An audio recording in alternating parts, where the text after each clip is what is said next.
It is absolutely rare that I spend another video on a lunation, but on the week of November the 17th, at 7 days, we have a big energy in our sky with a Scorpio new moon exactly opposite Uranus. And we're going to have to dive back into that a little bit more, even though I put a video out a couple weeks back, because it's just so important. Indeed, it forms a kite formation. It's anchored by a water trine, and it activates a kind of a last in a lifetime connection to Uranus moving through the sign of Taurus for his grand 7-year finale. And Uranus, that sudden shocks, unexpected events, breaking free and breaking through energies. And those energies are going to be playing out this week for the world and in your individual life as well, especially across the Scorpio and Taurus axis, where like there's a lightning rod coming through for some epiphany, breakthrough, understanding, or just massive change. So it's pretty intense. It's pretty exciting for the world. Of course, it could be difficult. I've covered some of this at Substack and also on an earlier video, but this energy can also cause things to do with earthquakes or tsunamis or matters connected perhaps to political shock waves moving through the sky, particularly around war areas connected to water, okay, naval warfare energies, and escalations and shocks. It has a bit of a desire to bind the attention into something harmonious with a Jupiter-Saturn energy playing out, flowing to everything, to de-escalate. And for some reason, this week reminds me of the whole Cuban Missile Crisis energetically. Something about it feels similar. I do feel if that kind of energy plays out in the world in any particular way, that we will actually see a calming down and a pulling away from the actual intensity. This is going to impact all of the world astrology stuff, the Scorpio and Taurus placements in the world. I'll briefly touch on that when I start the world astrology section. World astrology today. World astrology today is not a long time. I'm not going to spend a lot of time there. In the world astrology section, I plan to spend about 10 minutes at max and move into your sign. And what I want to do as well with your sign is to complement it with a enchanted map card draw from the Oracle deck by Colette Baron-Reid. Now, I don't always bring these Oracle decks to bear on all of my videos anymore, and I might start making it a feature of every Sunday. So stay tuned. If you haven't seen yesterday's video, which is Sunday, because this is a Monday video, you might want to watch the World Astrology financial predictions by an astrological wizard talking about financial patterns in the markets next year and in general about economies. And that video came out with Christina Simon yesterday. Please hopefully enjoy it, give it some love, and see what you think. This is, though, about that Scorpio moon. I believe in my thumbnail for the video a couple weeks back, I called it Shockwave New Moon. And that's not too far from the truth. I think I'll call this one more Break Free, Breakthrough, because there is the same energy. It's either going to, what shocks us, what wakes us up from our stupor is often going to also be the nature of a breakthrough. I had a dream last night. And first of all, I had 2 tidal wave dreams in the last week. And I also had a dream last night about the words G-force, like gravity, G-force, and escape velocity. And I don't know why I had a dream about G-force and escape velocity, other than we have the 3I Atlas comet doing still unusual things that they can't explain. So maybe there'll be some information about that G-force and escape velocity. Although in my dream, I kind of felt like I was dreaming about enlightenment in the sense that it takes a huge amount of its gravitational pressure that keeps us asleep and escape velocity that wakes us up.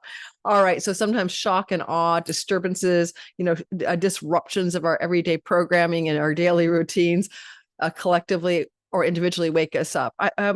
If you guys were around in the 9/11 time period, I lived near Fort Meade military base. I lived 45 minutes out of DC, and I literally had the whole shock wave hit me, right? Like kaboom. My husband couldn't get in he was trying to get a ride. All the trains were shut down. He used to commute from where we lived in Annapolis into the city for his work. His work was literally like really, really, really close to the White House. And the other thing about it is that that was a shockwave, and it changed how we all perceived reality. We were all rattled, but there was also, if you could remember the post 9/11 timeframe before it got co-opted into excuses for war, we all kind of felt like grateful to be alive, hugged your children harder, kissed your spouse harder, even if you didn't like them, grateful for reality being okay if you were one of the people who were okay, right? If you were okay. And sometimes it takes like a kind of like a pattern interrupt in our lives to break us out of some kind of miasma or stupor that we fall into just because it's comfortable, just because the survival mechanism of the human mammalian body, mind complex, brain is going to try to minimize what we need to pay attention to and optimize what's reliably there. You know how when you drive your car and you notice you haven't even paid attention to where you've been going, but somehow you got there because it's a familiar route?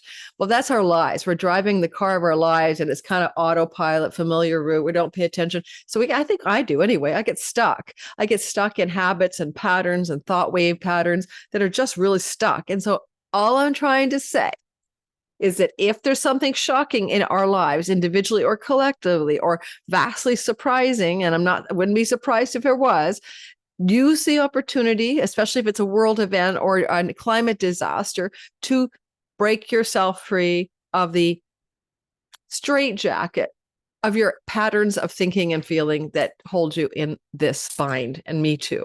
All right, that's my lecture. My name is Lori Lothian. This is World Astrology and All Signs Astrology. I am using the Western Tropical Zodiac. And if you're new here, please hit the like button, subscribe, share the video, and all of the good stuff that helps the channel continue to thrive so I continue to create content here. In today's video, I'll show you the sky. We're going to talk about the asteroids Deucalion, which is Noah from Noah's flood. We're going to talk about the asteroid Typhon for typhoon that are both perfectly co-joined this lunation. We're going to talk about the asteroid Ceto, which is the monsters of the sea and dangers at sea, which is also conjunct the moon, but in the new sign of Sagittarius, while Mars is traveling over the war star Antares. What could all this mean? Your world sign astrology is one thing, all world stuff, but for your sign, I'm going to focus on the idea that there's an axis of change through the Taurus and Scorpio axis. It could provide some breakthrough in your life. And this could be a catalytic week to 2 weeks ahead. Why 2 weeks? The moon is happening on the 19th at 28 degrees of Scorpio, opposite Uranus, exactly like 29, 28 degrees of Taurus on the star of rotting corpses and bodies, unfortunately, and decapitations, Algol. But that's a world event. You're not going to get decapitated. And I'm going to focus on the axis of breakthrough, like a lightning rod is striking through this quarter of your sky. And it is going to be the last time that Uranus can turbocharge Uranus sky. You start turbocharging electrical bolts of change in the fixed, sturdy earth sign of Taurus, where no one wants to see change in your chart, my chart, and in the world since 2018. So this is his grand finale. He won't have a Scorpio new moon across from him ever again. So it's a big deal. Let's go ahead and look at the sky together. I'm recording this for you on November 15th. You'll be getting this video 2 days later. I'm also probably not going to be here more than, if I'm on my A game, an hour and 20 minutes for anyone in the live premiere trying to time this video today. My Monday videos are short and sweet, but to the point, and the focus point is the moon. And by the way, the sun is trining Jupiter and the sun is trining Saturn Monday and Tuesday. That's a feel-good vibe, sure. But the moon is the main story. All right, let's get going. Let me show you the sky and let's start this ball rolling. I have a feeling I have the chart ready. I hope. Because sometimes I'm talking to you and I haven't even cast a chart. Also, starting in December, I'll be doing live streams with members only on my channel. We'll be doing those live streams on Saturdays for about half an hour. Just pop in, say hi, probably roughly the same time every day, but we'll see. If you want to be a members person on my channel, you might want to check out that feature. It's like super affordable. I think it's like $4.99 Canadian, which is $3 American or something. So check it out below in the join button. And of course, you'll get a content nobody else gets as well. I've already loaded 2 courses back there, Chiron, the Key to Purpose, and Chiron for Life Timing Cycles as members only content. And I'll continually upload members only content in the back end as well. So if you like that kind of stuff, a little bit of me off of the broadcast mode, pre-recorded, and me in the real-time live, check it out, please, and join my membership community. I just began that. It's already activated on November 15th, but it doesn't really start the live streams till December when I have the time to breathe a little bit. If you haven't seen my All Signs bundle, that's for sale, $44. I just finished recording them, 12 videos times 2.5 hours, delivered to your mailbox on December 1st with a PDF guidebook for the year ahead. These videos are downloadable audio and video format into your device, as well as a hidden link, okay? A hidden link that you can also just view them on my YouTube channel. So I'm hoping some of you will grab that. And I love doing this content. It's my yearly fundraiser for equipment, hiring some people to help me out with video thumbnails and stuff like that. Every year, you guys help support the channel by helping me raise money to get some of the business expenses covered.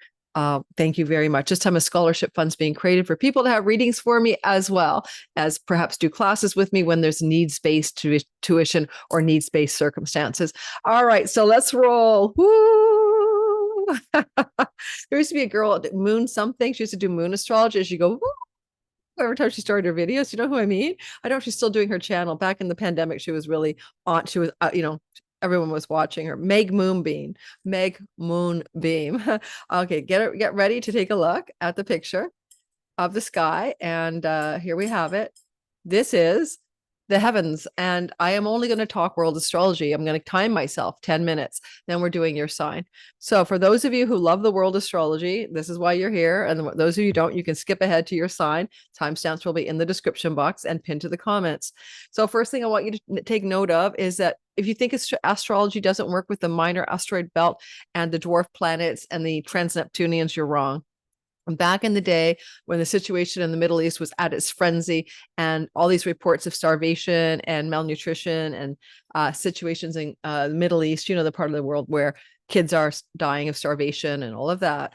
This is the Asteroid Child and the sign of war with the chironic wound. These two have separated, but they're still together. And that was extremely exact back about 4 or 6 months ago, when this was all over the news, and there was consensus that there was the beginning of a, what do you call the word? There's a word I want. When people don't have enough food and they're no longer able to sustain their bodies, not starvation. There's another word, famine in that part of the world. So famine in places of war, the chironic wound, etc. Now, I want to talk about the moon that we're talking about this week ahead. You can sort of see a kite formation here. I hope you can anyway. It should actually have this. The software doesn't like this because it thinks Jupiter at 25 and Uranus at 29 is too far. That's not my life experience. My life experience is you don't need a 3-degree orb for a sextile to happen. Not with clients' charts, not with world events. This is indeed a kite. One thing about doing thousands of readings over the last decade is I do know that this works without it being a perfect sextile here. This is a kite. A kite can bring traumatic world events, according to astrologer Lynn Coiner, that change the way we do things. Now, I could say that maybe like now we have to we can only do little baggies of carry-on stuff now, and all the flight changes after 9/11 were huge. And maybe we could use that as an example of the archetype of what she means. Laws could change. The way we do things could change. Things change because of something that happens that's big for the whole world. And I think that this is one of those kites that could definitely bring that. There's something called a black dragon kite. This is not one of those, which is even more challenging, but this is just a kite. And if you want to notice, this is Algol, the star of Roddy Waddy's corpse's decapitation. It's a Medusa beheaded myth, okay? And that's it's close enough to count, all right? That's a close enough Uranus backing into Algol to count. In Taurus, Algol is on the sun of the New York Stock Exchange chart. Algol is close to Donald Trump's midheaven. Algol is close to Candace Owens, Mercury. She has her sun, moon, and Mercury, all 3 planets in the sign of Taurus. She's a stubborn Taurus. Thinks she might be a Virgo rising. I need to rectify her chart. But I'll tell you one thing about her stubborn Taurus nature, Sun and Venus in the sign of Taurus. It is Mercury that sits right on top of like 29 degrees or 28 degrees of Taurus. That's on Algol, decapitation, off with their heads. You know how that Donald Trump, when Mars and Uranus were on Algol on his midheaven, midsummer, July of 2024, and he was almost alive.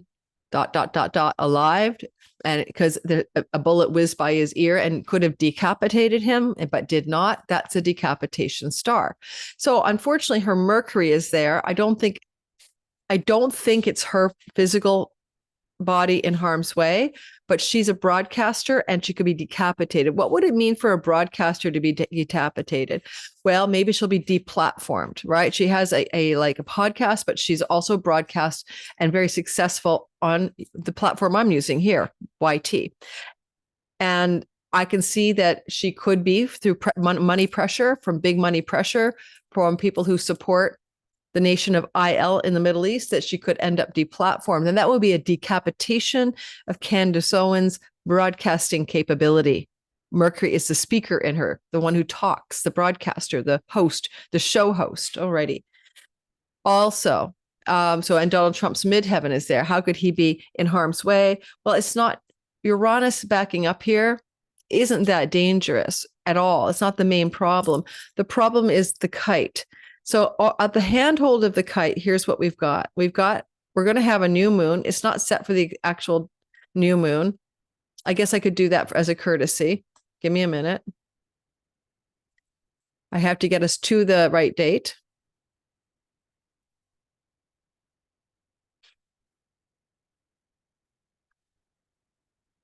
On the 19th. And now we're going to go back. I like to draw. I was really upset when I couldn't draw for a while when I had tech issues because my annotation disappeared. Only took Zoom a week to figure out what was wrong, courtesy of the new software on my Mac, the upgraded software. So there's the tip of the kite. All right, there's the moon. It's actually going to be at 28 degrees. The exact hour isn't important. It's on the 19th. So we're going to have the moon and the sun together. And this is worrisome, right? What is all of that? So let's go through that quickly for you. And this is Deucalion. He's Noah from the Noah's flood story. So we have flooding and we have to preserve life. We have to rescue life on an ark. Okay. That's like, it looks like, that's like a hurricane energy. It's a typhoon. Typhon doesn't have to be typhons. It could be hurricanes or storms, water storms of some sort. And that is exactly an issue with the flood god and the water storm god and Mercury, the news cycle. And Mercury is at a place where it's also about disclosures or whistleblowers or, information being leaked or secrets being revealed, Mercury and Scorpio. And that could also be storms around the information that could come out at this time. You'll notice as well, we have two other stories going on. This over here is Ceto. She's a goddess of the dangers of the sea and the monsters that are under the sea. And this is Nemesis. Nemesis is an asteroid that has to do with divine justice for pride and hubris. So there's something about someone's pride and hubris, and also for people who commit heinous acts. I can't stand the word heinous anymore after the White House press briefing room ruined it. The heinous acts of October 7th. Nothing heinous after that happened, right, guys? After October 7th, 2 years, no heinousness happened after that. Oh my God.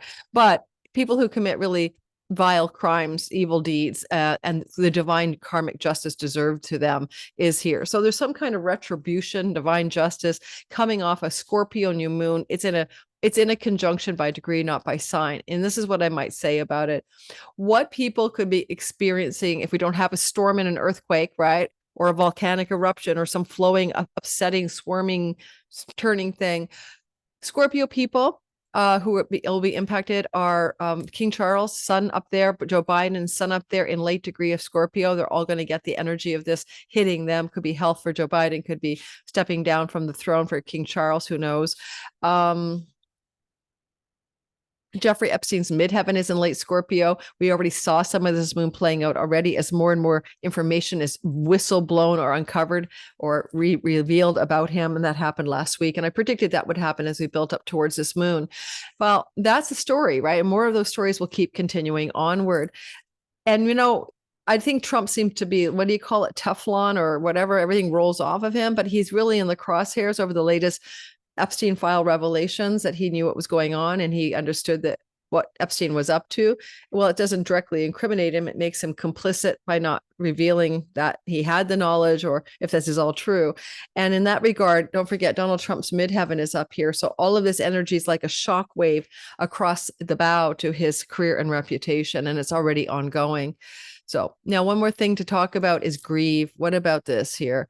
This is Libitina, funerals, and this is Grieve. So funerals and grieving are here. Also, in the same space as this moon, we would all grieve, of course, mass deaths or any kind from some kind of climate catastrophe or a weather disaster, right? We would all feel sad. I would. So there is that. And this is also Venus. And so she's somewhat close to it. So we could be grieving for a female in a collective sense, and maybe a situation of loss of life coming off the moon on November 19th. Now, add the day before and up to 2 weeks after for any of the things I've said to you. That's sometimes how long it takes to show up. This is the whistleblower Askalaphus. He's associated with whistleblowers. He's sitting in Virgo. Any whistleblowing around matters to do with health, like someone disclosing, like Netanyahu has his midheaven right here, whistleblowing that Netanyahu is ill. Also, this is the decrease of the power that Netanyahu has. At last heard, he was perhaps trapped on Cyprus with an arrest warrant by the Turkish government against him. He looks like with the eclipses, he's going to have a fall from power, but those same eclipses can bring a health challenge. And some whistleblowing or telling something about what's happening in his world could be going on. The whistleblower is also in a perfect sextile to the funeral asteroid, right? So if you're going to whistleblow about a funeral or a death, maybe it's the past. Maybe there's more whistleblowers on what actually happened to Charlie Kirk, because no one here believes the story, because anybody who has a thinking mind knows that the cover up is being very badly done. And also, this is the asteroid Chaos. And so we also have chaos. And this is the 10th house of the nation of Il in the Middle East. That's their Knesset. That's their leading power bodies. That's their leadership. And there's chaos there. So we have chaos. We have whistleblowing on Netanyahu's midheaven. We have this energy right here of like someone dying now, metaphorically or not. It could be the death of his career. Whistleblowing about Netanyahu, probably knowing that he told people to stand down on the day of the incursion on October 7th, and told his military not to stand down. No military intervention happened for, I think it was like way hours later, half a day later, as Charlie Kirk said, in a place the size of New Jersey. If the public at large in his country finds out that there was no intervention by the military in Israel when the barrier was breached on October 7th, that will be the end of his career, I hope. So there you've got some world stories. The last thing is we have a war star called Antares. Think of Sagittarius as missiles flying. Sorry, I shouldn't have said that word. As objects that are kinetic and fly through the sky. Because over here, we also have water. And when there we have the war flying objects. I have a concern about the situation around Venezuela. I heard online today even that North Korea might be helping, along with Russia and China, protect and arm up Venezuela from the United States regime change operation. And I do not know for sure, but I think the rumor is that North Korea, who's long had an alliance with Venezuela historically, just if you didn't know that, I mean, way back when, maybe sending a submarine with a capacity that is ... NU. Okay. NU. I don't want to say these words, it'll be flagged. NU, the thing that submarines can carry, the kind of weapon. There is, and I already told you at the beginning, I already felt kind of a weird Cuban Missile Crisis vibe this week, where some kind of situation will come to an absolute head. And then it may de-escalate. Hopefully, anyway. That's the world astrology. Let me know if you guys have any thoughts about what might be happening this week ahead. I'm sure a lot of you are following the Candace Owens channel as she discloses more and more nefarious, suspicious behaviors in terms of how this is just not a wrap. The lone shooter story ain't a wrap. And so let me know how your thoughts go on that as well. And if you like this world astrology content, just remind me that you do. I got a lot of feedback not to. And the reason I stopped doing it, just to be clear, was when Charlie Kirk passed away, I had a tear. I had a tear, not for him. I didn't even know who he was, for his children, for his wife. Well, maybe not his wife anymore. I'm worried about her being complicit. I don't know, I shouldn't say that, but for his family, for his family. And I got like 100 people unsubscribing in 24 hours. And I got trolled in the comments that I was so out to lunch because I wasn't politically correct. And I just said, it's not worth it anymore. That was September 10th when I stopped the world astrology. So if you like world astrology, please understand I'm not political on this. I am really not political. If I lived in the United States, I'd be a libertarian. If I was an American, I'd be a libertarian. Okay. That's me. The guy's channel called Liberty Vault. I really like him. I groove with this guy. I'm a libertarian. I'm not a socialist. I'm not a communist. I'm not a Democrat. I'm not a Republican. I am Canadian, by the way. And our government is socialist, but it doesn't help us because we have terrible healthcare here because it spends all the money on super woke projects. I don't know why Canada is sending money to like Liberia for gender political correct training. We do this weird stuff. And I'm like, it's just like you guys, a lot of your money goes overseas for wars that you guys don't want to fight. A lot of our money goes overseas for political correctness in the last decade, the Liberal Party, instead of the Canadians my children can't afford a home. No one can buy real estate here. Kids I rent out. I can't afford a house. I rent. Okay, enough political ranting. Let's go ahead. Let's look at your sign. I'm going to pull a card about the enchanted map, just a vibe for your week ahead. But this is more than a week ahead. It's this week's astrology. It's about the lunation on the 19th, which is Tuesday, but it's also how it rolls out over the week or two that follows. No new or full moon is about the day of. It's about what's unfolding in the couple weeks to 3 weeks after. And then it kind of spins a tale for 6 months. But if you want to get the gist of it, certainly, I'd say that starting on Monday, Tuesday, through to about the end of the week, you should know about what the electric axis of shock is. Furthest out from the moon would be 2 weeks. Furthest out would be 2 weeks. Okay. I can still talk. I was recording 6 hours a day for the last 7 days to get my videos done for you guys for the All Signs bundle. And I'm still talking. I don't even know how. I'm going off to YouTube tomorrow. I'm going off to Mexico tomorrow morning. And I'll still be recording videos for you from there. All right. Ciao, guys. And ciao from this talk. Well, let's go ahead and do your sign and roll into the all signs portion.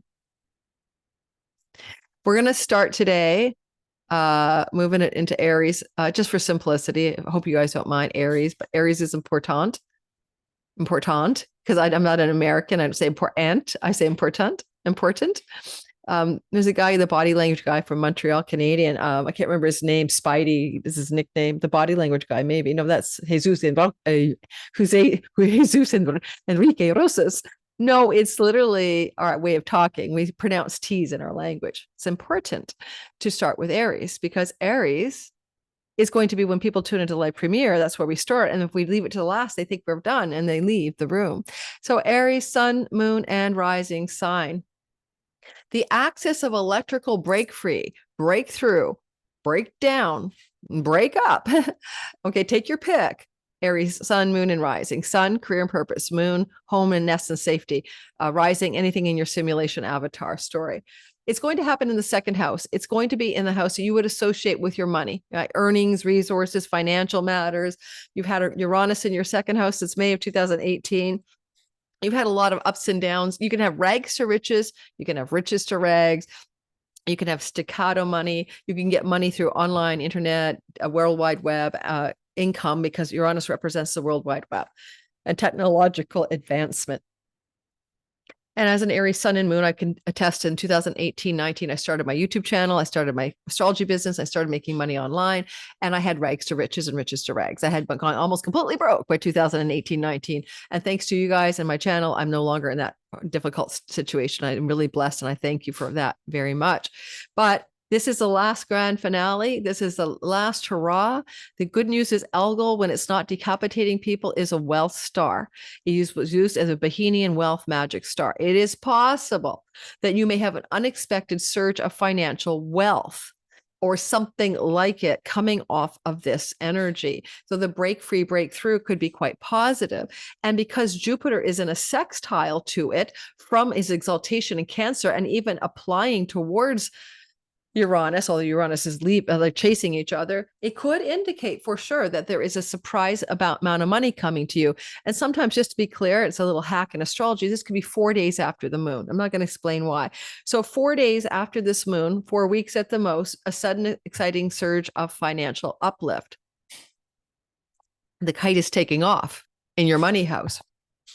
And the money can come also from foreign people, foreign lands, foreign companies, digital income, borderless revenue, North Node, Saturn, and the 12th house. This is rare. This is like 1894 rare because of Jupiter trining the South Node. And I would say to you, the sun has moved into a position, of course, where the sun is water trining Jupiter, which is why we have such a nice little water triangle anchoring this week ahead. And so things want to happen with flow, with ease, with magic. You know, it wants to be kind of like enchanted and beneficial to us. Water trines are flowing energy and trines are positive energy. So I'm not going to say that it's all a bed of roses. Let me open the window. It's hot in here. But it sure is a good looking chart to me. I'm down with this chart. So if it's your cup of tea to have some financial positive money surprises, then let's do it. Finally, one more thing to say about it. Woo! This is your 8th house of chunky money. And we have Libitina and Grieve. It's possible that somebody in your life might be passing away in the next 2 to 3 weeks, and they may be leaving you some money. And Venus is the ruler of your marriage house. So it could be an unexpected positive surge of good money from a divorce settlement, that kind of thing, spousal support, shared resources, and end of a relationship. And with all the retrogradation, as weird as it sounds, a former relationship partner might hand you a chunk of money or bequeath you some money as well. These are all possibilities. Jupiter is in a legacy wealth place. So money can come also from your partner's family. If you're married, you might get money from your significant other's family coming through in a surge in this week ahead. Let's draw a card for you at this time. All right, let's roll. Now, I don't think you all are going to expect to have an inheritance, right? Or maybe win the lottery or something. That doesn't look like a lottery ticket chart to me. But there is an unexpected development in your finances. I think because of Jupiter in a sextile, it's positive, okay? And it could be an unexpected job opportunity because your 2nd house represents the money you make and earn and reserve for yourself, to survive. And you may get an unexpected raise, promotion, increase, job opportunity. So funny, I just hired an Aries person and I'm probably going to pay them way more than they asked me to do the graphics for my PDF guidebook for 2026. I do a guidebook this year, not for each sign. I'm doing one guidebook with a little bit of a 1-page blurb for each sign. Last year, it almost killed me to try to do as much as I did for $44. Okay. Your card is 44. $44 and I draw the number 44. Can everyone say heck yeah? Strength. Your card is strength for the week ahead and connected to this lunation as well. You can't make this poop up, guys. All right. And I hope this world astrology doesn't get me not deplatform, but they demonetize, so then I'm going to have to edit this whole thing. And sometimes it's algorithmic suppression, right? I got algorithmic suppressed at Facebook because I talked about the unsafe, ineffective protocols that came from a lab leak. And I said all of that in the first 6 months. And of course, it all turned out to be true. But too late. They're not saying, oh, we're so sorry. We'll put back your normal status for engagement. I have a business page with 7,000 people on it, 9,000. I mean, before they shadow banned me. Strength, 44. Your true strength, Aries, comes from not from self-reliance alone, but from sincere faith in a higher power. The strength to accomplish even the most daunting tasks is yours at this time. You can connect with and channel the power of the universe. The strength card, Aries, indicates that your ideas are being tested and refined and your relationships are being deepened. No matter what happens, nothing can move you off course, the course of evolution. As the potency of your connections becomes more obvious this week, you're able, and after 2 weeks after this moon, you're able to harness the creative energies available to you. Aries, have courage and dive in, for magic is in the process of finding a form to take. When you remember real strength comes from the combination of your efforts and reliance on a higher power working through you, all is possible. You can do anything now. Oh my God, that makes so much sense to me. I'm very surrendered into Eckhart Tolle stuff lately. And Nothing happens by me. It happens through me. And I realize that it's always been true, but it also takes a lot of pressure off the shoulders when it's not happening from me, but through me. Thank you for listening to that, Aries, fellow Aries. Let me know how that resonates for you. And we're going to move on to Taurus folk. Taurus, sun, moon, and rising sign.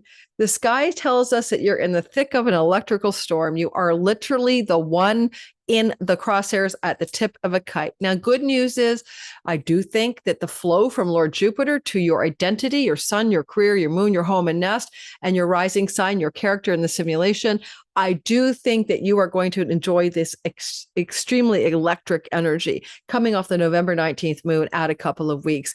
Jupiter is flowing from the third house, and that could mean you're going to have some really great, exciting, positive developments regarding neighbors, neighborhood, siblings, aunts, uncles, cousins. If you work in the local environment, maybe some good news from your job, a boss, or in your job situations, some good travel, unexpected, surprising travel opportunities, boosted from Jupiter. But the electrical current itself is also involving career gains in your 11th. So a raise, a promotion, a Christmas bonus, significant, exciting as a wealth star Algol. If you have an uplift in something to do with money, career, and work, then it's going to feel like a total exciting breakthrough for you. You thought, well, I might get a $5 raise and you get a $10 raise or something like that. Now, because Jupiter is always benefic and always good, he could mean lucky, exciting breaks come through the siblings, the aunts, the uncles, the cousins, the neighbors, giving you some golden opportunity this moon and add 2 weeks. The whole hot mess is in the house of significant others, where we see all the storms going on here. But this is, of course, you're not going to have a hurricane in your marriage, I don't think. But I will say that it's possible that your significant other might be going through some difficult storms coming off of this moon. And it's not your story. With all of this sort of Libitina grieving and the stormy emotions there, I'm wondering if they're going to go through something difficult in their own life, working through some kind of emotional turmoil. And, because there's an elder involved, Saturn, and the sun is a ruler of the legacy family of origin, and Saturn's involved, which is father figures, it's possible that your significant other could be dealing with somebody in their life going through a loss of some sort. Could be a real loss of a family member, if you know what I mean. It could be just an emotional storm regarding a situation. But if I look at you and I look at just this beautiful miniature triangle that's forming here, this is contracts, this is agreements. And so you could get an amazing agreement or a contract or some kind of opening where you have to sign on the dotted line that's just going to have you jumping up and down, really happy, really excited. Now, it's funny because this is your neighborhood, and my daughter, who is a Taurus sun, is literally signing a lease today. And that's only 3 days before the moon. And I find that new moons tend to be like 3 days before you start to feel them, and she's jumping for joy that she and her partner got the lease. And that to me is already happening in her life. And she's shocked and surprised that they found this unit and it's all working out the way it is. And it's like an unbelievable opportunity for them for the price that they're getting it at. So keep in mind that I'm recording on the 15th, the moon is on the 19th, but already like 3 or 4 days before, you might be feeling some of this playing out. So keep your eyes on that idea that it's not exactly the moon only, because if you think about a new moon and you watch the sky like 2 to 3 days before, I mean, you got this tiny little balsamic sliver and you're really on the threshold between two energies. So we'll see. Maybe I'm hoping for her that is what it is, because it's such a positive development for them. They're moving to like their dream neighborhood. And some Tauruses, you can see Jupiter in the house of neighborhood. You might be moving into your dream neighborhood, and this is going to be a positive energy commitment. So what do you want to commit to? Is it a lease? Is it a new job offer? Is it a person? Is it like a relationship commitment? Let's take a look at the card, commitment. Okay, there's my ring light. I don't really have a lot of makeup on today because I'm not in the mood, but I'm realizing I look like I'm pink today. 36. I don't think I'm pink. I think I look pink. 30. Maybe I'm hot. I had a hot flash. 36, 36, 36. Do you guys know that my metrics are 80% women, 20% men, and that 50% of you, or 56%, are from the United States, and that your age demographic is 35 to 55. That's the bulk of my listeners here. Okay, so number 36.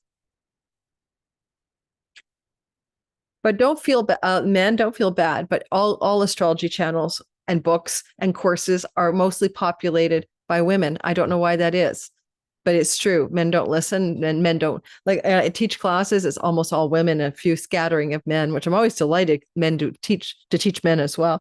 Commitment. A true commitment, Taurus, is a responsibility of the heart, mind, body, and soul, and this is a good time to make one. Partnerships formed at this time are harmonious and powerful. The week ahead or two. The card indicates a natural evolution of a relationship from its inception to a literal or metaphorical marriage. At the very least, there is a promise of fulfillment in some form. However, you must be conscious of what you're committing to. Be clear about the nature of your commitment. Don't forget, I think it could be a job contract. I think it could be a lease agreement. Conscious of what you're committing to. Be clear about the nature of your commitment and your responsibility to it. Taurus, others are more than willing to enter into partnerships at this time. Remember, your partnership with spirit and the highest version of your own self will engage the highest self in another. Your partnership with spirit and the highest version of your own self will engage the highest self in another. I love that. If you don't commit to your own self, then committing to another person is like, it's like the oxygen mask, put it on to help others. You have to have that own commitment to one's own self before committing to another person makes any darn sense. Let's go ahead and do the next sign. So we're doing the Gemini, sun, moon, and rising sign folk. And I am one of you in the sense I have a progressed sun. Progressed planets are not as important as natal sky placements, but they do help a little bit. So with my sun in Gemini, I can relate. So first of all, you guys are experiencing this energy offside. In soccer, it's offside, the ball's offside. It didn't really count. It's not that it doesn't count, but it's so subtle, Geminis. It's going to feel sun, your career, moon, your home life, where you live, Gemini ascendant, anything about your reality, your character in the simulation. It really literally will feel, I think, a little bit like something's going on inside of you because, Algol and Uranus are in your 12th house, which is very good for divine downloads, breakthrough spiritually, spiritual awakening, kundalini activation, perhaps matters connected to deep insights from your dreams, meditations, and trance states, and breaking free of patterns and habits from past lives or even addictions that no longer are really working for you at all. You're like just done. I no longer do I want to run away from reality. Let's break away from this habit, addiction, or bad pattern. So you could have a real breakthrough with a kite in this regard. If you your own self-sabotaging patterns and habits are a problem in your life, this could be a nice breakthrough. It has a lot to do as well with the idea of your contemplative time alone and some breakthroughs of some sort and break frees coming from time alone, like in your solitude. This is also the house of distant shores and lands, and I'll be in Mexico. So you could have breakthrough energy hitting you in a distant land or shore. And this is psychological and spiritual energy. Okay. This is not, you're not going to be in an earthquake. You're okay. This is interior life stories. I believe that's the truth. Anyway, hopefully I'm not in an earthquake in Mexico. And over here, this is the 6th house. And the 6th house is also our karmic debts that we need to serve. And it's also where we work. It's our work and service. If you have a job, if you have employees or you're employed and all that kind of milieu, then this is like, okay, there's a lot of stormy energy here that's fueling the kite. But Jupiter is flowing to a wealth star in a digital income and borderless income house. Like when we make money from international places, international companies, across the borders, far off seas. Because it used to be like this, the Silk Route or the trade route or the galleon ships trading on the high seas. The 12th house has connections to those older themes. But now we just, PayPal, Stripe. And there could be a nice surge of money here for you because of Jupiter lushing up your income, earnings, and savings part of your chart. And that's going to look like a surge of money. If you make money that way, North Node intensifies your career space. I guess I could say for me, it could be possible that one of these videos I put out, I stick the landing on a very specific prediction or my Substack, and it brings a little bit of viral attention to me. That could be an example for that. Like when I called it for Trump, my channel went up by like 6,000 subscribers in a month because everyone told everybody, and they heard me on the, a week and a half before he was his ear was clipped, that he was in danger exactly within 2 days of the date I said to be worried about. Now, the energy here is also one in which maybe with all that swirling, churning sixth house energy, you might be getting ready to make some changes that you didn't see coming. When it comes to where you live, if you're renting a property, South Node in the fourth house connected to all the swirl in the house of tenancies or servants and servitude. And this could look like a story. Also, you might have some difficulties with employees, swirling, churning energies. And I have to let go of somebody, and probably it's me writing my severance note. No problems. I just have too many people under me right now, and I need to lean it out a bit. And that's probably just the churn of me having to suggest, oh, I'm sorry, you've been great for 2 years, but we're not going to do that work together anymore. This now, Jupiter is blessing everything here. So it doesn't make it a malefic energy, but it's an intense energy. I'm going to leave you with this: break through, break free, break down, break free, break through. If you are struggling with how you are not doing the best job for yourself, if you're like your own worst enemy, if you happen to have some habit or pattern or thought form that holds you back, and it can be subtle, guys. It doesn't have to be, I hate myself, I'm a no good for nothing person. That's rare. Most people don't think that way. It could be subtle, very subtle. This is going to activate the energies a bit of, the ancestral and the past life, things that run through you. And maybe you have to look more deeply at, you might be doing good, but not great. There's a book about that. Are you in the zone of mediocrity, excellence, or genius? And something about this can help you break through any part of your life where you're not at the highest level of what you could actually really reach for, like where you could actually go to the top. You know what I mean? And I really mean to the top. Why'd she point up like that? Because you have the North Node, Saturn, right? And Neptune at the top of your sky. And this is where things are asking you to rise to the top, but you might need to do a break free, break through, break down, break whatever. Well, we all have this storm fields. We all see that. There it is. What is that thing? Is that supposed to be a tornado? It's a tornado. I dropped 2 tidal waves. And I always say that my tidal wave dreams are usually about me being overwhelmed in life. And I have been. I've been working too hard. But hopefully I'm not going to literally go to Mexico and end up in the middle of a storm. The dream in my tidal wave dream was in Vancouver, Canada. And I was in the dream. And usually if I'm in the dream, that specifically, my phone was beeping like an alert. Like we get these alerts for these kinds of things. And I was racing down a hill from the edge of the ocean to where to get to my daughter and make sure she was going to be okay. And I couldn't call her because the lines were jammed, just like 9/11. I did mention 9/11 and the Cuban Missile Crisis in this video. Hopefully it's not in Vancouver, but I won't be here. So she'll be in the thick of it, not me. It's okay. She's in an earthquake-proof building. Storm fields, this too shall pass. And uncomfortable. Now, this is going to be this week into maybe 2 weeks, coming off the moon on Tuesday. An uncomfortable chaos is surrounding you. Things that you've left unattended may be the cause of some conflict. Pent-up energy needs to be released as a storm, just in a storm in nature, will break. For these events occur when the electricity, Uranus, between opposing forces stirs things up and creates temporary disorder. Not all storms are destructive. Rather, they serve nature by bringing rain to the ground and wind to the trees, enabling seeds to widely be distributed and for continuous growth to be ensured. Remember, whatever is being stirred up inside of you in the 2 weeks following this moon, Gemini, or between you and another, will benefit you later. The sun will shine again. New growth will be observed. Don't be afraid to shake things up a little bit. Wow. What can I say? I'll let you know what happens, okay, from my Mexico vacation. Okay, let's keep going. Yeah, I don't know. Sometimes it works. I don't know. Let me try something else. Sometimes it shows right away that I can actually get straight to the chart. And other times I can't get straight to the chart. And I have no idea why. Really, I don't. Well, let's not worry about it.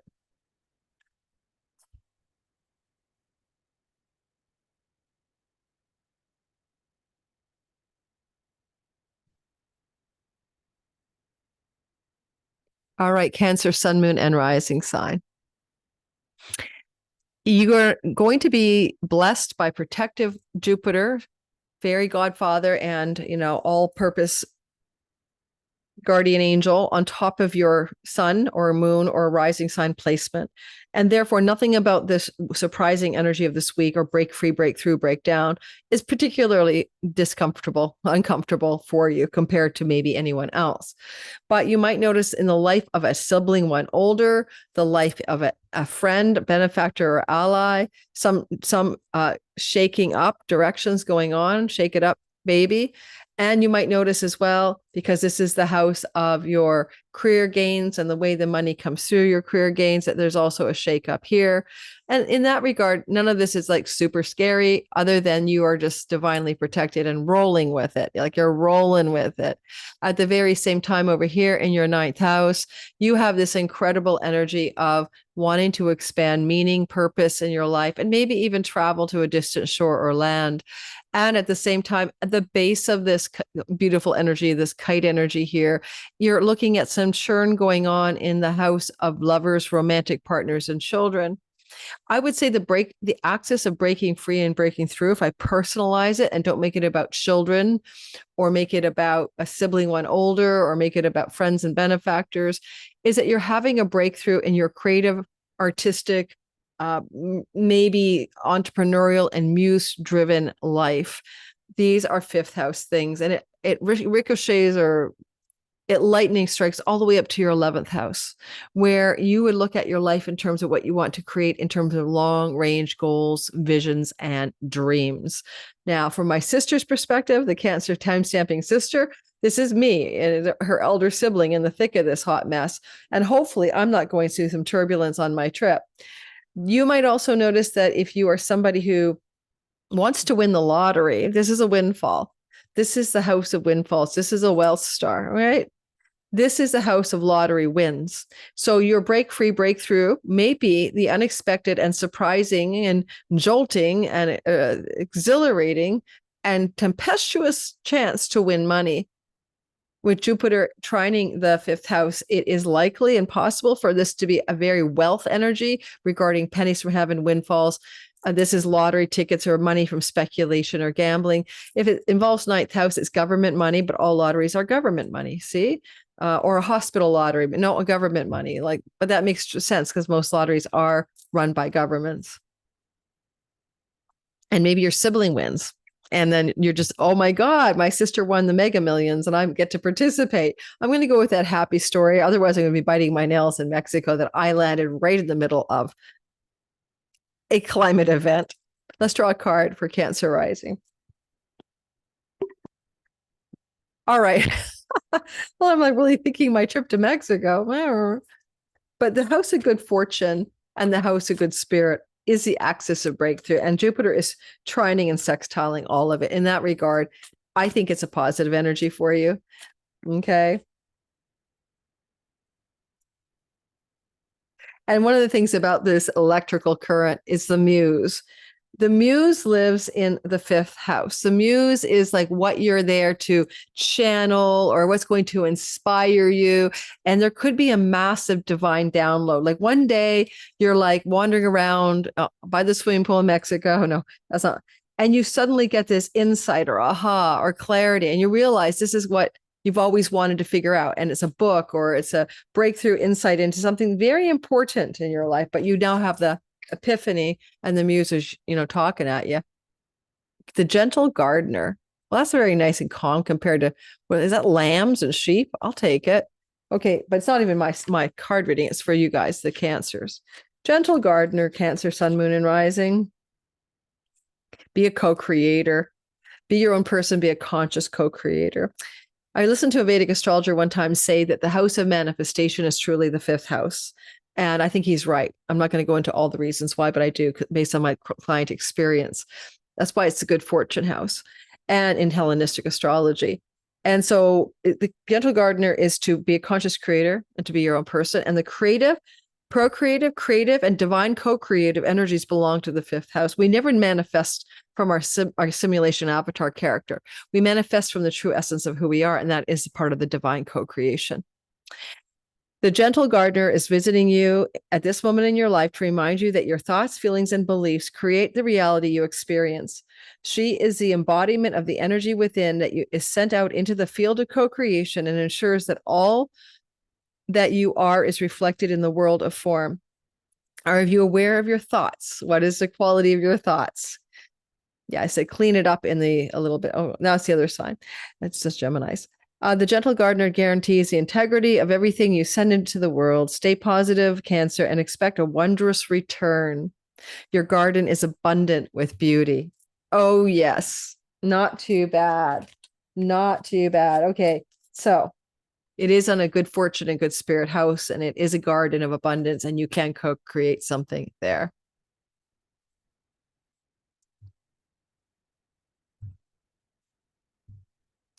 All right, for Leo, sun, moon, and rising sign, shall we move into your story of a lightning rod strike of breaking through, breaking free in career matters, in public reputation, in social standing, from the roots of the chart, your home, your house, your real estate, your property, where you live, whom you live with, having a lot of flow to Lord Jupiter in the 12th and the 8th house north node.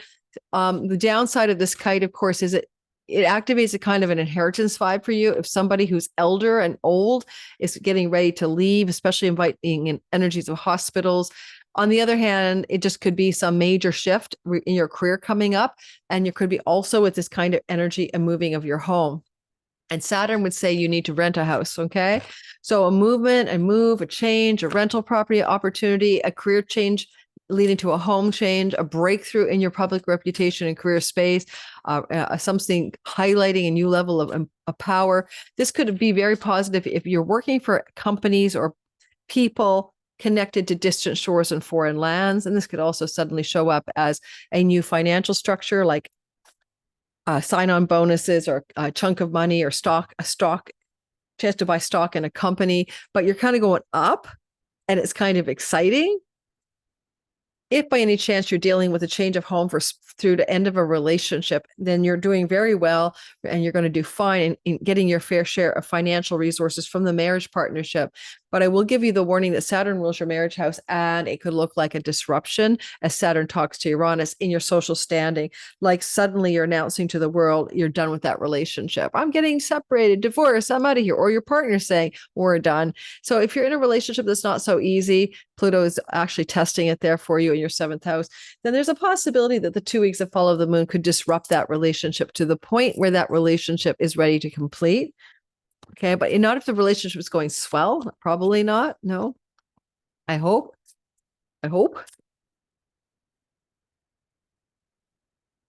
And one thing about relationships too, like Pluto's in your 7th house of relationship, and he's testing your relationship. Okay, I mean, it's a test. Is it deep enough, transformative enough, regenerative enough for you? Or is the person wealthy enough for you? One ring circus. That's an interesting card. I don't know what that one's about. Is your life a one ring circus in the 2 weeks that follow the moon? Here we go. You are capable and you are competent. Because there's a ringmaster. Independence is key as you step into your journey after this moon. Others may not have the vision or resources that you need. Yeah, some of you might break up with someone.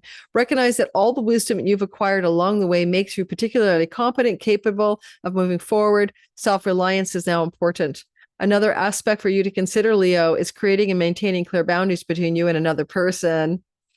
Be discerning about your partnerships at this time. When you know who you are, Leo, and have a healthy sense of where you end and the others begin, you're able to enter into the best kind of relationships that will attract more people who mirror back to you your own wholeness.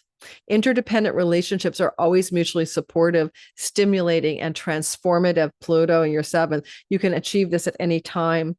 There's an expression, you're only responsible for 50% of your one. You're only responsible for 100% of your 50%. 100% of your 50% of any given relationship. And that's interdependent relationship. It's healthy balance. And that card is showing you something there. It doesn't mean you're going to break up with someone. I know it sounds like you could just have a disruption that makes you see that you're codependent, that you don't have that balance that you're looking for.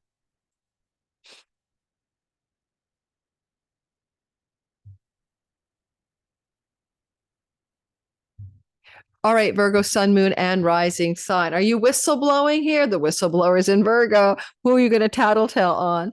It's Askalaphus. All right, so for you, November 19th lunation is going to happen at 28 degrees of Scorpio.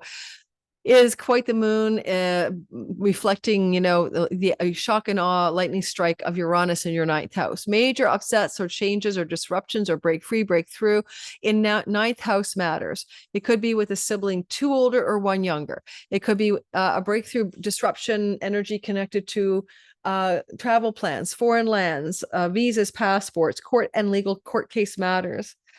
Disruptions in a third long-term committed love relationship, like a marriage.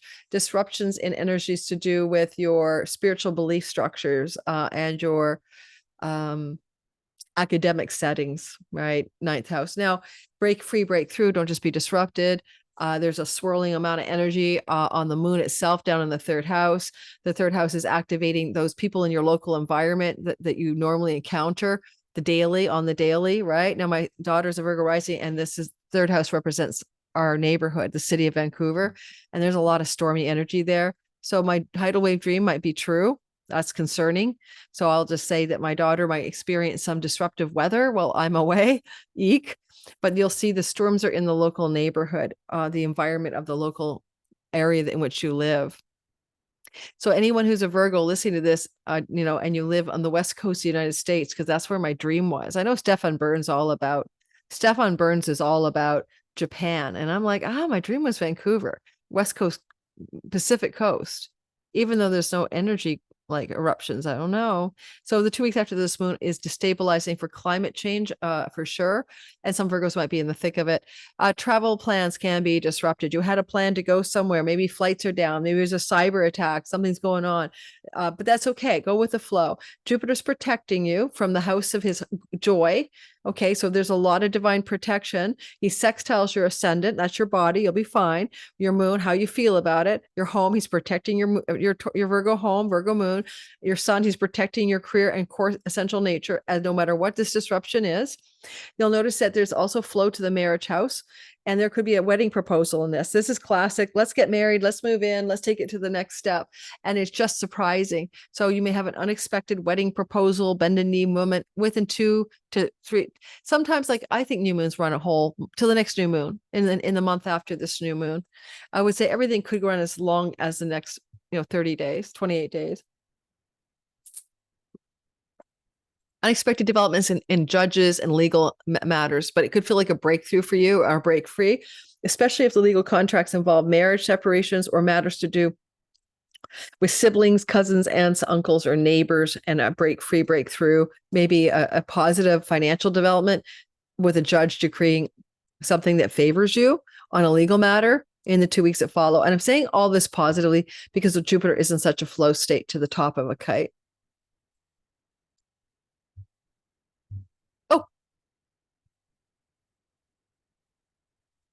From the Enchanted Map by Colette Baron-Reid, let's draw a card for you. Oh, I'm still packing my suitcase. And so I want to make sure I get it done. Intention.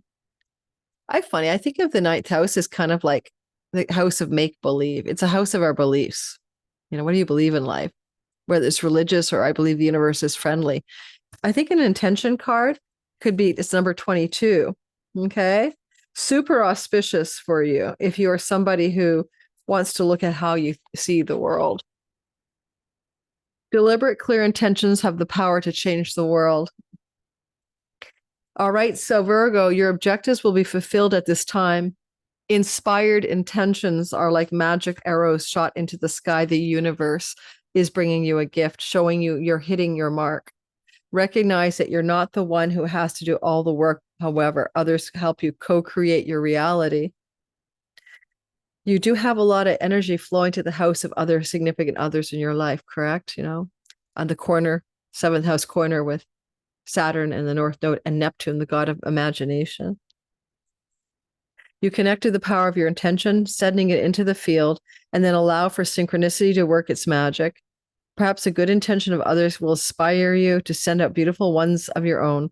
Own the life you want to lead and live deliberately with clarity and detachment.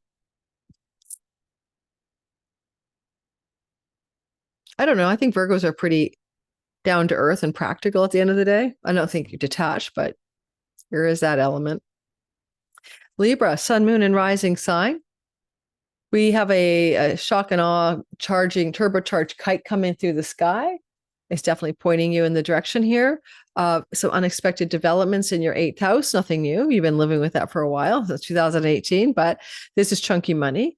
This is money that you get through inheritance, spousal support, a stock investment taking off, maybe from a tax rebate, maybe from ad revenue or royalty income that you share with the publisher or the Google AdSense.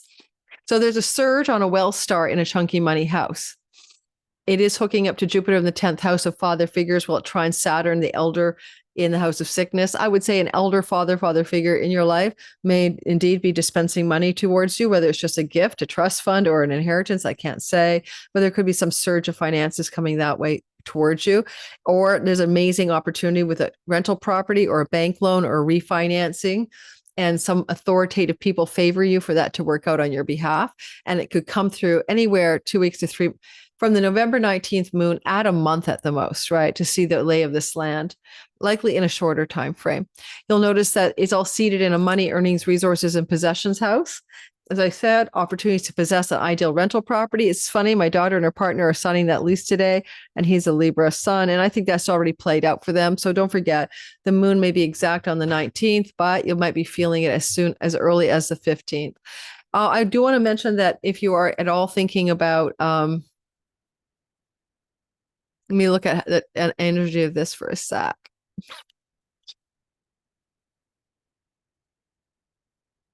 If you do invest in the stock markets or markets and you have a surge of success in the next 2 weeks, some stock of yours is taking off, I'd probably take money off the table here because of, watch my Christina Simon's financial astrology video that came out on Sunday, because you could have something pop. And if it does, I think this is to take the money off the table. And it's also an unexpected surging opportunity to take a debt into your hands and get rid of a debt, to repay a debt, a financial debt as well. There's another way it could work for you.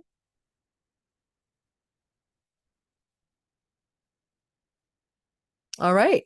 And finally, there could be an unexpected bonus check or some kind of money coming to you from a company that you work for. And you thought you were, it's like, here's some money, sign on bonus severance package, or here's a chunk of money. We can't believe how amazing you are. We want to give you this bonus reward.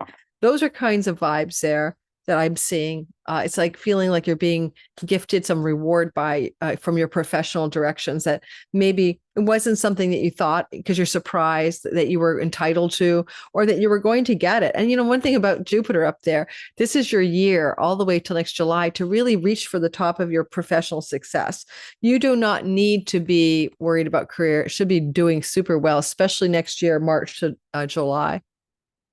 Spirit of place. Okay. I did kind of see with you guys, that the rental property house was activated for you.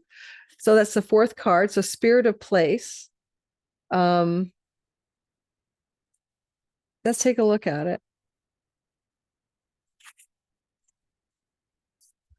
All right. Libra, authenticity is the essence of power. Our ancient ancestors believed every place has a spirit looking after it or embodying it. Just as we have a soul, the plants, trees, birds, mountains, and rivers have their own essences. When the spirit of place arrives in your reading, it says the answer to your query is the overarching theme of your circumstances. Is your question about a struggle? The answer is to relax, let go of your need to control the situation. If your inquiry relates to finding love, embody love rather than longing for it. Once you find the essential truth that underlies your question and then name the truth, you'll discover the answer you've been seeking. Your greatest power is authenticity.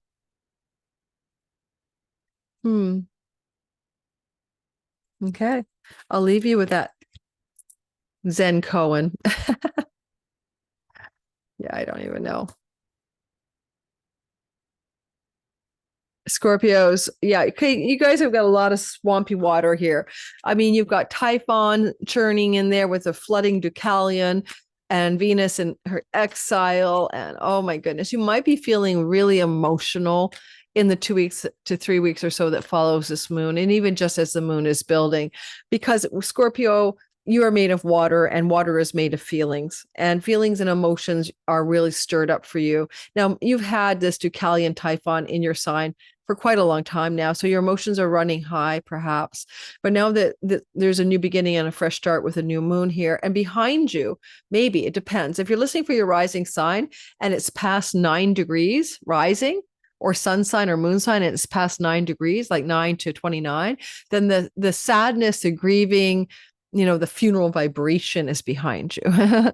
But for everyone else, eeks, because there's a sense of like, what is this emotional storm about? Have you been grieving the loss of a dream, a goal, a career, a person, a home, or have you been reflecting on the past and having some high emotions rising up, flooding you at this time? And let me know in the comments how you Scorpios have been feeling about this sea god storming energy going on for you for so long, for the last month or so. Now, in the sky, there is an erratic, exciting, exhilarating breakthrough, break free in your long-term committed love, business partnerships, and how you serve your audience. There is a wealth star. There is something that's likely, maybe you're reflecting on the partner's life. It's not your life, because the shock and awe is in the house of some significant other. If you're single, I wouldn't necessarily date under this, because Venus, although she's making you look good and attractive right now, great haircut, great wardrobe, super smooth and silky voice or something. But you know what? It's like, Venus is exiled from the house of love, and your partner might be going through some kind of turbocharged electrical change if you have a partner. Now, it's possible that your partner's going through something that's connected to a part of their life that's not really about you. It could be connected to their, I'm going to sit with this for you, I want to get it right. It could be connected to a sibling one younger, a sibling two older for your partner. It may also be connected to matters to do with disruption in your partner's life connected to fertility and pregnancy. Now, there's a positive part of it. This can be your partner saying to you that, wait a minute, that thing we did with the no birth control, we're pregnant. There's that kind of vibe going on here as well. That could be the happy side of it. Jupiter could also say an unexpected discovery that you're going to be a grandparent, and you're just being informed of it. So being an unexpected grandparent, surprise. Being unexpectedly partnered with someone who's pregnant, surprise. There is a small possibility your partner in love is going to hit a windfall of some sort. Some kind of good fortune on the financial front. And maybe the churning storms that we're seeing back here for you, these have preceded this moon, right? Because these storms are behind you. So you're coming to the end of a time of storminess. And now you're moving into a time where there could be quite the delightful surprise in the life of your partner. And it may involve pregnancy, fertility, creativity, entrepreneurial and artistic success. They might get a book publishing deal. They might rise up to the top of some new success story in publishing, podcasting, and long-term, directions that they wanted to focus on as a part of their reality. So it looks like it's more or less happening to somebody else. Okay. Not really you. And there is some Pluto energy activated in the 4th house. So again, they could come into money from their own family, or it could just be a stroke of good fortune. The sun is coming out just for you. Just all of a sudden. Do you see it? This is my lilies. The sun is coming out behind my lilies just for you. So it can't be all so bad, as the sun is breaking through a cloudy day for Scorpio. I'm grabbing a card. Oh, watch out for that relationship. I got the coming apart card. Now, it doesn't mean you have to come apart. Maybe your partner's got an exciting opportunity to travel to a 9th house foreign land and shore. And they're just letting you know, hey, honey, I'm going on a world cruise, or I'm going on a flight to, Thailand. I'll see you later. Okay, but coming apart. So they'd be forewarned as forearmed on your relationship sector. Okay, because it is across the axis of self and other. Oh my God, I love my daughter-in-law. I hope there's nothing going on with my Scorpio rising sun in the relationship. I think she's amazing. We got married last summer of 24. Yeah, was it 24? Yeah.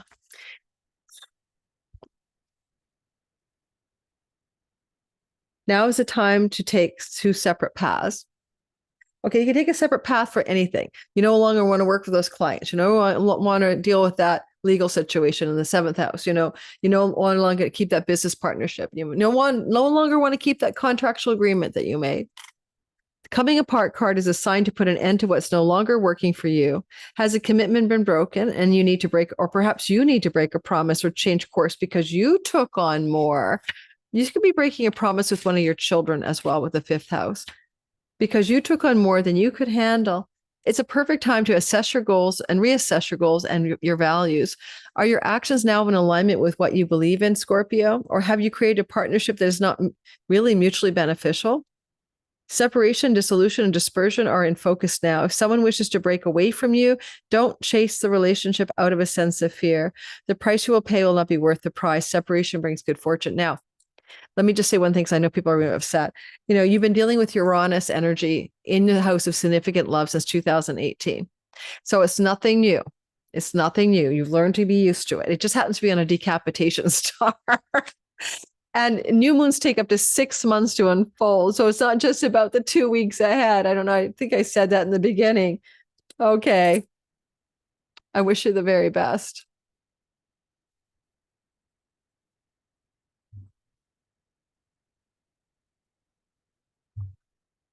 Sagittarius, sun, moon, and rising. I'm still rattled over the Scorpios. Obviously, if you're not in a long-term relationship right now, you don't have to worry about that last part of it.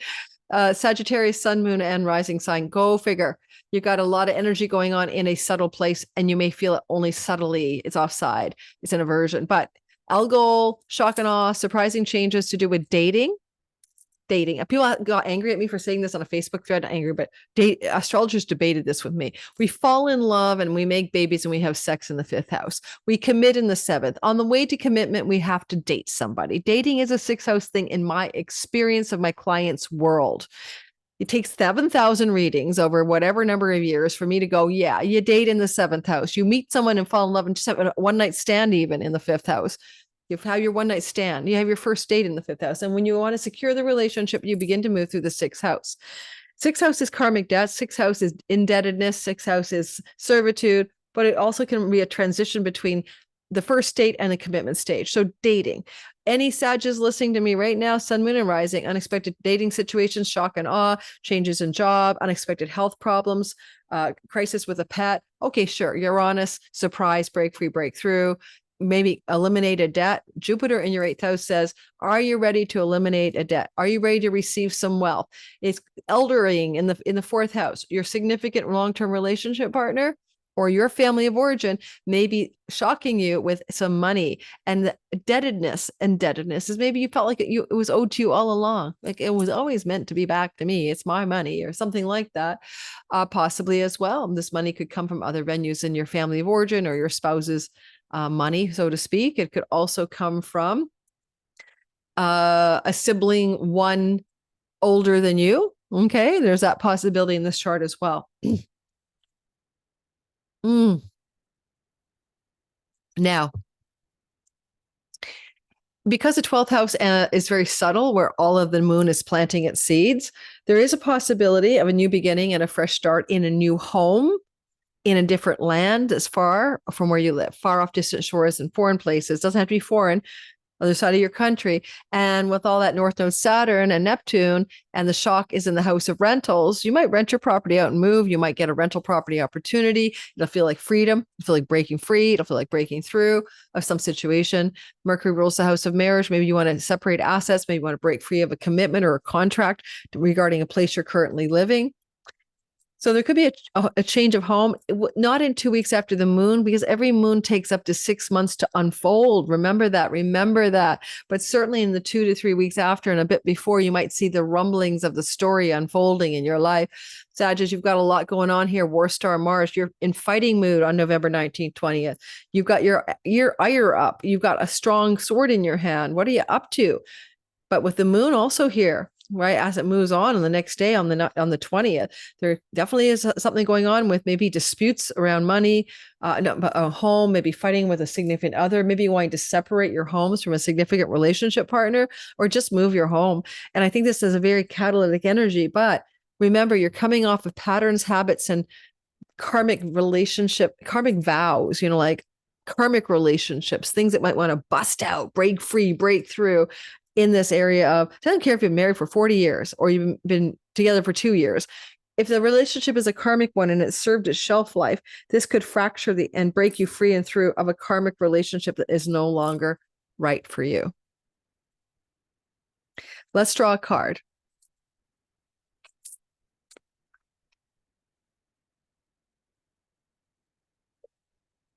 Magic prayer. I was worried you were going to get coming apart. Magic prayer, number 32. I think it's just my ring light. I have to have a ring light here, or you're just going to have I'll be backlit. I think it's my ring light's generating the heat. 32. All right, Sagittarius, speak your prayers, listen for the answers, act in faith. When you see a magic prayer card, it's a reminder, Sagittarius, that your prayers will be answered. Spirit is wanting to help you always and to heal you. And when you are in need. There's potential for an unexpected health challenge, but Jupiter would align with you resolving it and being protected. That said, the best prayer is, thy will be done through me, thy will and not my will be done. Conscious contact with your higher power is achieved through the ritual of prayer and meditation. Speak and listen to the divine force within the field of creation. Surrender your wishes and desires to spirit. You may not get what you want, but you will surely get what you need. Rolling Stones, that's Jupiter's mantra too. Yes, it is. Your destiny awaits you as long you're ruled by Jupiter, and Jupiter is in a trine to this north-south node axis, all right? And a sextile. As long as you keep in conscious contact, Sag, with your higher power, be assured that you are on the right path. That makes a lot of sense to me, because Jupiter, the Lord of your sign, is in the house of that chunky money, but also you could be breaking free of karmic, ancestral, and childhood baggage that has really kept you from being your best self, basically. I hate the expression, but that's, I actually managed to do it this time where I can see the chart for a change. I don't know what I did different. Capricorn, sun, moon, and rising sign. All right, Capricorn, you have the lottery win chart. Okay. You have Uranus on Algol, a well star, in your 5th house of good fortune, where we win money through speculation. Now, because he's retrograde too, it might be a ticket under your bed that you never checked. Oh my God, I'm glad I scanned it. Or it could be that you'll try to win money in ways you have in the past, particular means of speculation, stock investments, risky ones, gambling, lottery tickets, poker, horse races, take your pick. Now, the energy is with the new moon in the house of windfalls. And in that regard, I do think that there's a potential that some of you might be coming into some financial good fortune, maybe 2 to 3 days before the moon, up to 3 weeks, 2 to 3 weeks after, but understanding that these lunations take up to 6 months to fully fruit. So we have to go from new moon to full moon 6 months later. So they're keeping that in mind. You might have had a falling out with a friend, Libitina, grieving a friend, or grieving a loss of an elder sibling. Even if that elder sibling went above you past years ago, might be some connections of re-grieving the loss of a sibling, elder sibling one above, or just really letting go and putting to bed and burying like a funeral rite some of your longer range goals and plans and dreams that you had held for your life. Otherwise, maybe a sibling older than you has been going through some turbulent, stormy times, the one older than you. The gains of one's career here have an exiled Venus. If you're going to make money, she wants you to be, at this time from this moon, independent, entrepreneurial, and or creative and artistic, and full of passion and enthusiasm for what you're doing. And this moon could help like break through a new direction in earnings, resources, and money that suddenly shows up from your new dedication to a more inspired, creative, entrepreneurial, enthusiastic direction of career. For making money and not enjoying making money is not what Venus wants here. She wants you to get into the artist studio or the entrepreneurial tent and start making things happen. Jupiter protects you here. And he's flowing from the house of marriage partners, business partners, significant people in your life, legal contractual agreements. And we have some flow to the house of writing, communicating, marketing, social media landscape, things to do with also just generally siblings. Jupiter's in the house of a sibling 3 older. Siblings can be an opportunity for some financial good fortune. Look for the time around the moon up to 2 to 3 weeks later, if not 6 months later. There looks like a good fortune vibe for you. The well star with the energy of Jupiter is significantly positive. Possibly you could hear that a child is shockingly, surprisingly going to be bearing children, and you're hearing the news and it's just exciting. And you might even have an opportunity to travel to visit a child that was unexpected or unplanned coming off this moon. If they're adult children, obviously. So it's the axis of good spirit and good fortune. And so in this regard, no matter how disruptive the shocks can be or the breaking through, breaking free, they're still moving through a positive part of the sky. Holy man, my hair. Ride the wave. Ride the wave. Well, I would say there's a wave. There's a lot of Scorpio water. There's a big water trine flowing through your sky. The water trine is in your relational houses. Me and my siblings, me and my neighbors, me and my significant other. Ride the wave, ride the wave. Romantic sexual love and shocking surprises. Maybe it will be in the 6 months that follow. It could be also in the 2 to 3 weeks that follow. There's some travel opportunities here. You might travel for love, travel for romance, travel for your children in unexpected, unplanned ways. Number 14, ride the wave. All right, Cappies. Right now, success is easy and effortless.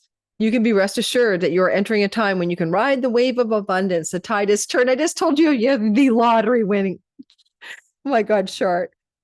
The tide is turned and you can put your surfing skills to the test.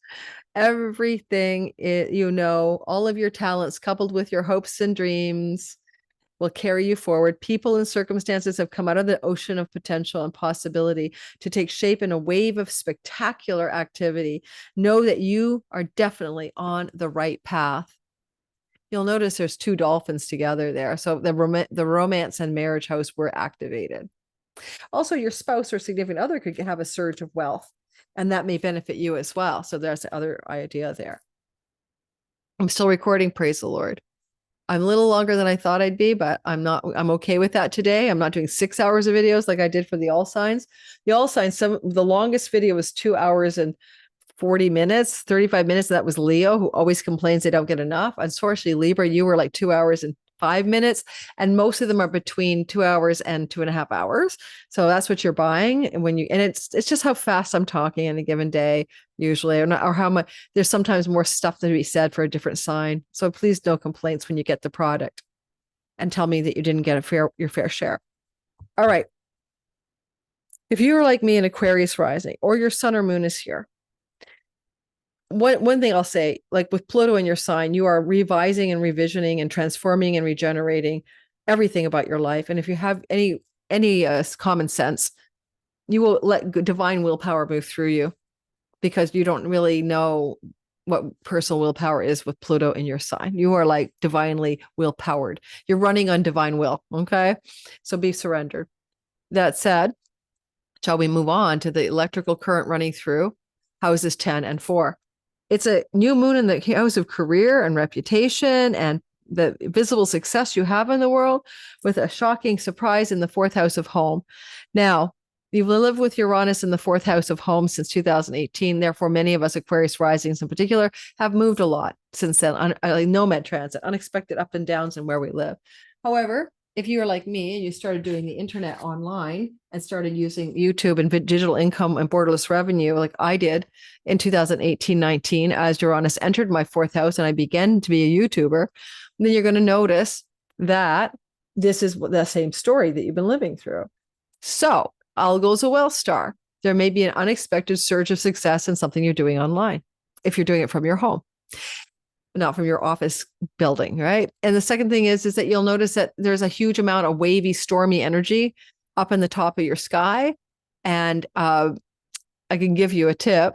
If your ascendant sun and moon is past 10 degrees, like 10 to 29 degrees, the storms are behind you, not in front of you, right? This is behind you energetically, Libitina and grieving. However, there's a lot going on in your 10th house. And there's a lot of intensity of a new beginning and a fresh start. And Noah, saves the animals, but there's a flood and there's storms with Typhon. Typhon or typhoon is activating as well.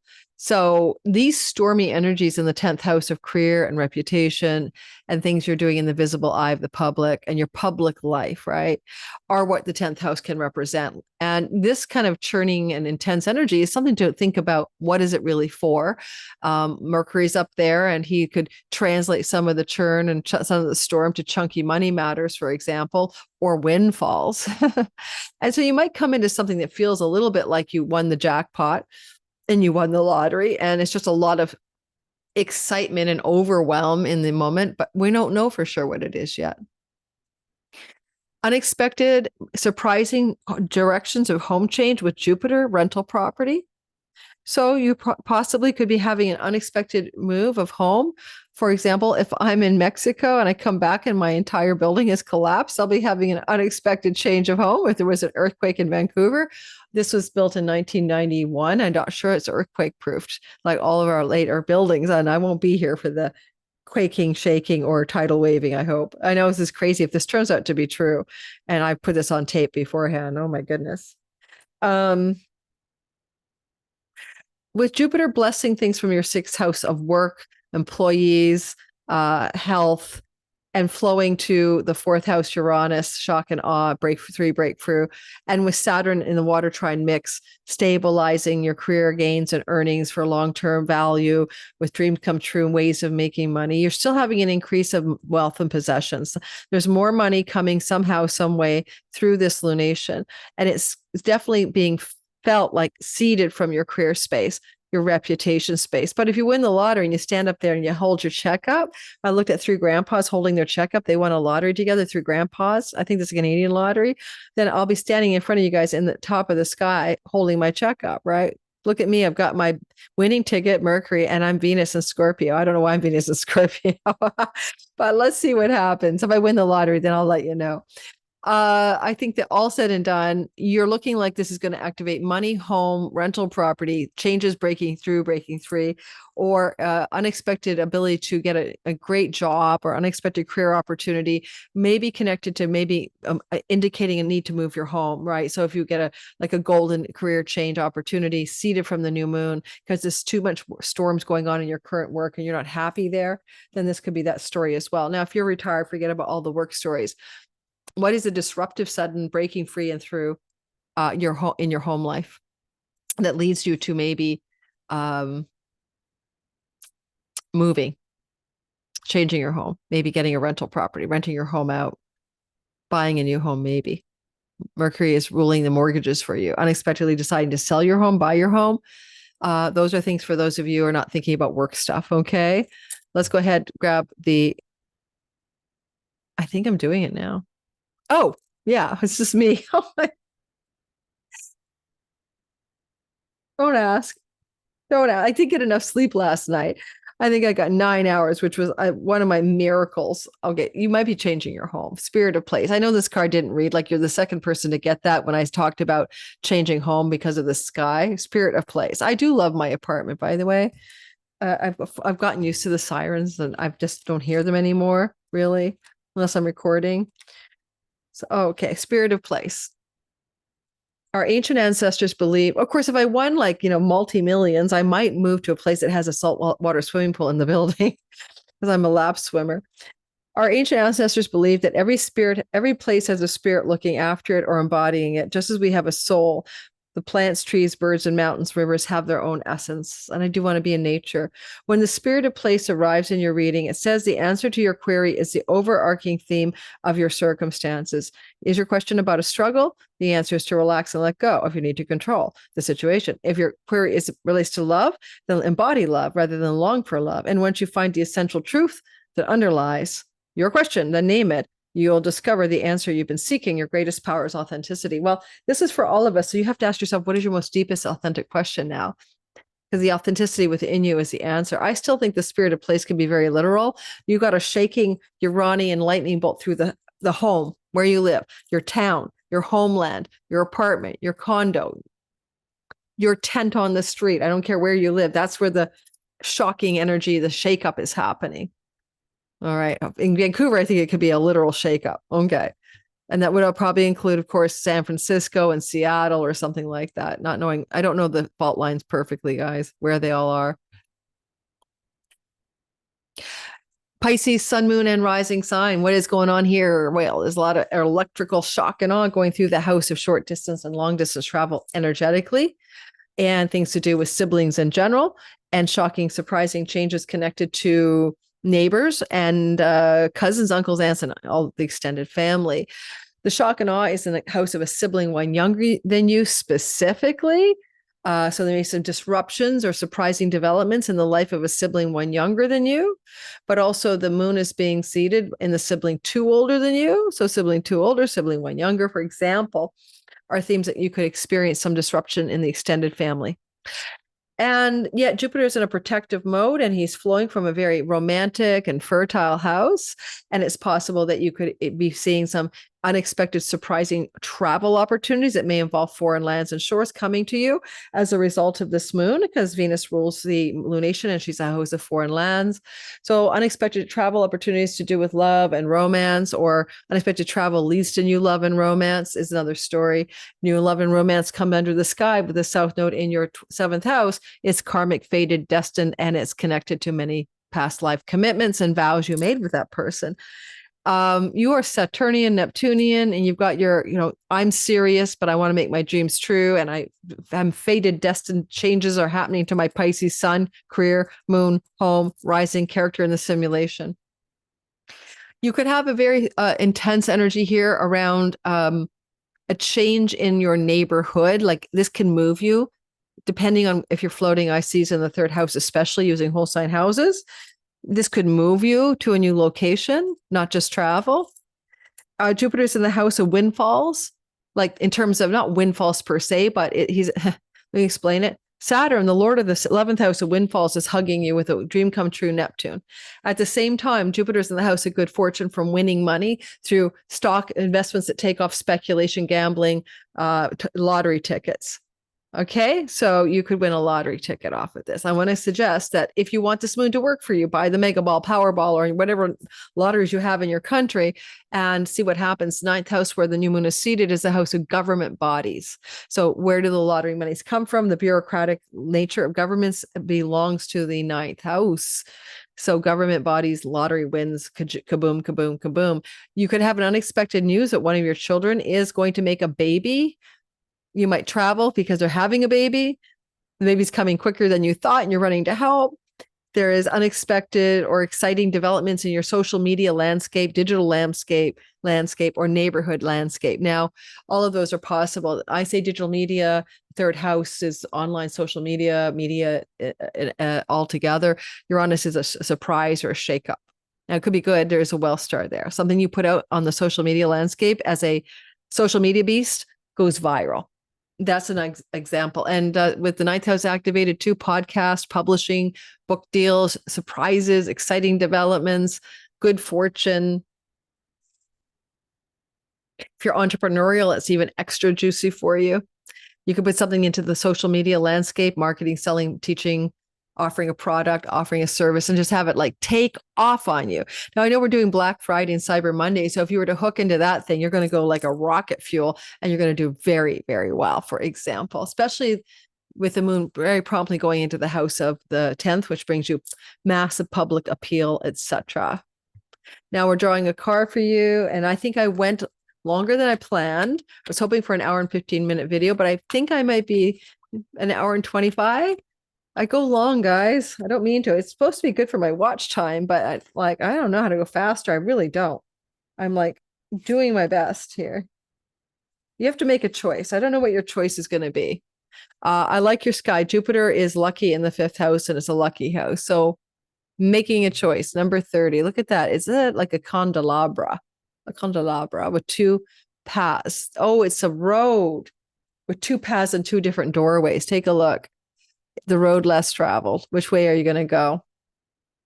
Saturn in your sign with the North Node is helping you make choices that are in alignment with fate and destiny. Saturn is sage-like wisdom.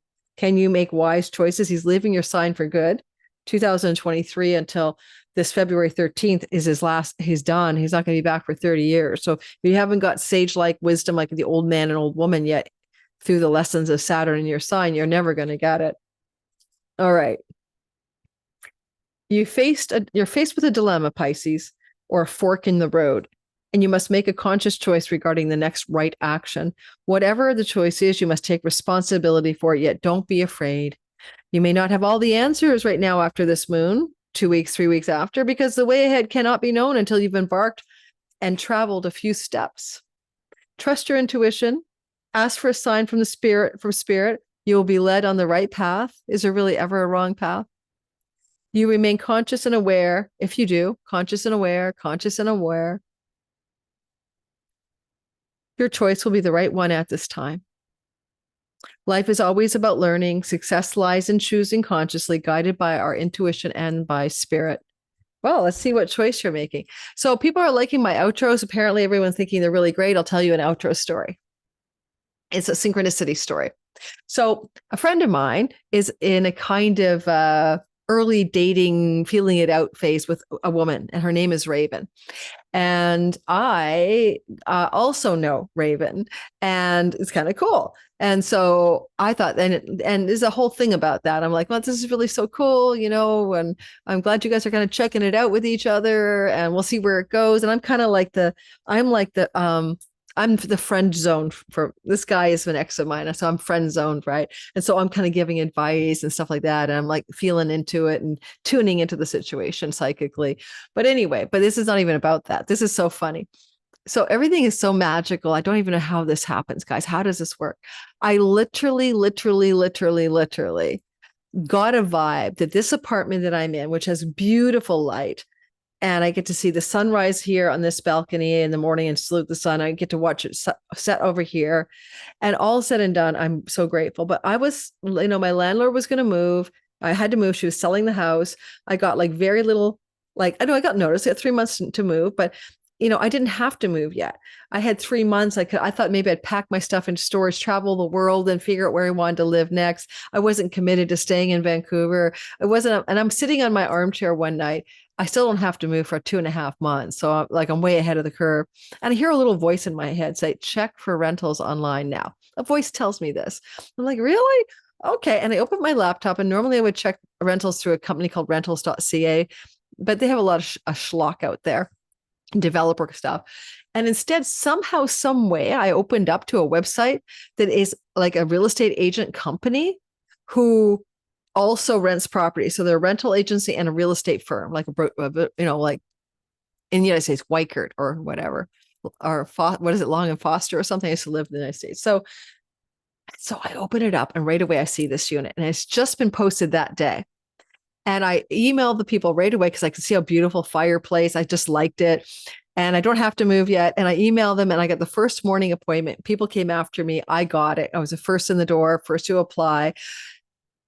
And I can't believe it. Within one day, 24 hours, I'd rented this place, and I didn't have to move. So I had a great languorous move where I had this unit in possession in June, but I didn't have to physically entirely move out of my other place until July 15th. So I had a nice 6-week, buy furniture, take my time, move slowly. It was so amazing. And I love my place. So similarly, my daughter and her partner don't have to move at all, but their lease is coming up to expires on December 1st, and they were going to languorously wait to find a place next summer. Maybe there was some concern that maybe they might want to move to a different city. They weren't sure. They don't like where they live, and so my daughter and her partner, her guy, 5 years. The place is terrible. I don't want to where they live sucks. The rents have come down 10% in Vancouver in the last year. And so there's a lot more availability, but still it's expensive.